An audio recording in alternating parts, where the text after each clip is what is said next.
Music Online UK, the YouTube channel for music education.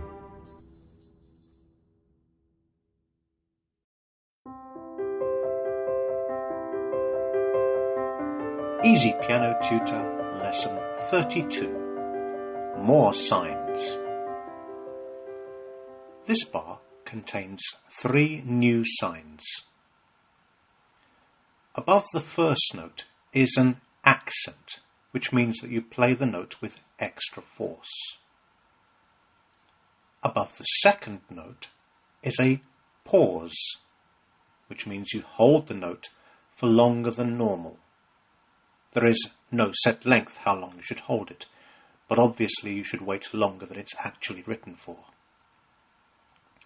And finally, right at the end, you see 2 dots and a double bar line. This is called a repeat, and it simply means you play from the beginning again.